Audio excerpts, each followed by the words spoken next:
पहले तो गांव में जाओ ना तो सुबह 5 बजे उठ करके सामने गौ के गोबर से लीपा जाता था, रंगोली बनाई जाती, दीपक जलाया जाता था।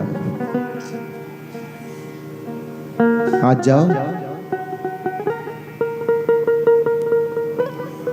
अब गौ का गोबर भी कहाँ मिलता है? प्रेम से कहो श्री राधे। अब लिपना उसी से जो पाल के रखे हो,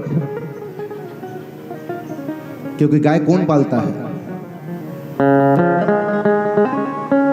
गौ सेवा सबसे बड़ा धर्म शास्त्र में कहा गया है। अरे मुझे तो कभी कभी हंसी आती है। कल मुझसे किसी ने कहा, गुरुजी आप ऐसा जयकारा क्यों नहीं लगाते, गौ हत्या बंद हो, आप क्यों नहीं कहते? मालूम है मैं क्यों नहीं कहता? अरे भैया गौ को तुम पालोगे नहीं तो हत्या तो होगी ही। और हम गर्व से कहते कि हम हिंदू हैं। अरे भैया काहे का हिंदू?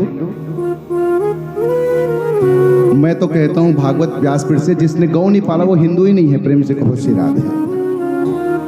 जिसने गौ सेवा नहीं की, कोई जरूरी नहीं आपके पास जगह नहीं तो गौ मत पालो, लेकिन गौशाला में जाकर सेवा तो करो कभी। मैं इसीलिए गौ हत्या बंद हो इसकी जयकारा मैं नहीं लगाता। क्यों?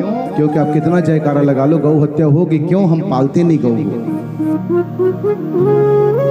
जिसको घर में रहना चाहिए वो सड़क में दर दर भटक रही है, और जिसको रोड में होना चाहिए तो गड्ढे में सो रहा है। समझ गए ना किसकी बात कह रहा हूं? बहुत समझदार हो। प्रेम से कहो श्री राधे। कम से कम इतना तो समझ गए, यही भागवत का प्रसाद है समझो। आज हर घर में 10 लाख 20 लाख न जाने कितने लाख की गाड़ी रखने की शुद्ध जगह है। आदमी बनाता भी शौक से है कि मेरी गाड़ी पानी में मत भीगे, धूप में कलर चेंज मत हो, है कि नहीं?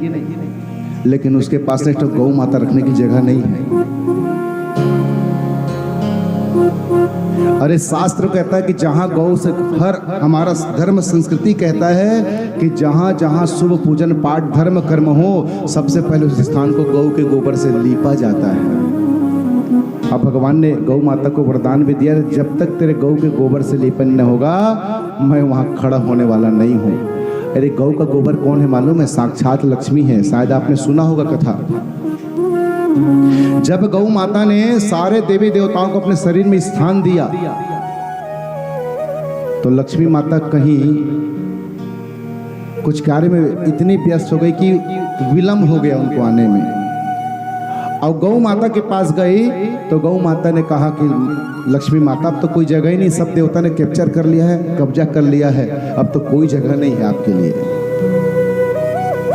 लक्ष्मी माता रोते हुए नारायण के पास गए, प्रभु आपने देखा गौ माता की धृष्टता को? सारे देवी देवता को जगह दी लेकिन मुझे जगह ही नहीं दे रही है। अब आप बताओ मैं कहाँ रहूं? नारायण लक्ष्मी के साथ गौ माता के पास गए। नारायण ने कहा, गौ माता आज तुम्हारा बड़ा कंप्लेन आया है। लक्ष्मी का कंप्लेन है कि तूने स्थान नहीं दिया। तो गौ माता ने कहा, प्रभु सारे स्थान पे देवी देवता कोई जगह ही नहीं बचा। नारायण ने कहा कोई तो जगह बताओ। तो अंत में गौ माता ने कहा कोई जगह नहीं है प्रभु, केवल जगह तो मेरा गोबर है। तो नारायण ने कहा कि लक्ष्मी अब तो कोई जगह नहीं बाकी है, कोई जगह बचा ही नहीं। अगर आपको रहना तो जाओ गौ गोबर में रहो।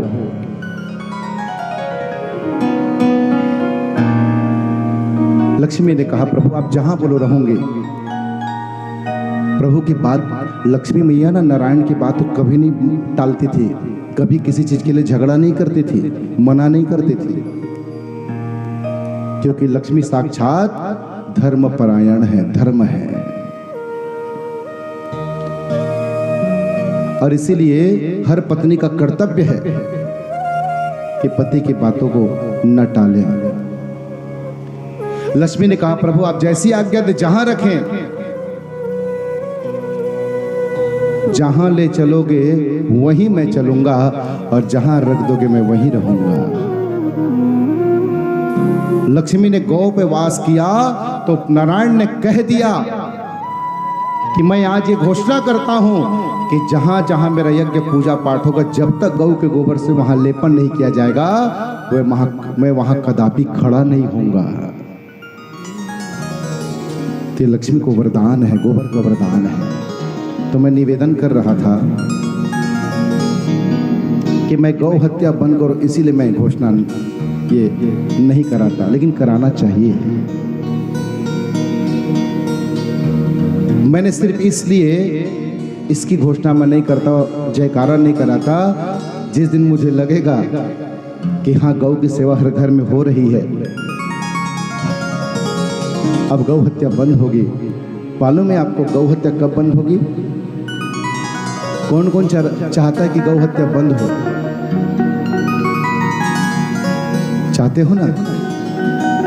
तो बस व्यासपीठ से एक ही निवेदन करूंगा, अगर हर धर्म संस्कृति हिंदू धर्म चाहता है गौ हत्या बंद हो, तो कुछ नहीं करना प्यारे, हर व्यक्ति एक एक गाय को पालना सीख लो। एक एक गाय जिस दिन पाल लोगे, उस दिन संसार में गौ हत्या नहीं होगी, गौ की सेवा, गौ की पूजा होगी।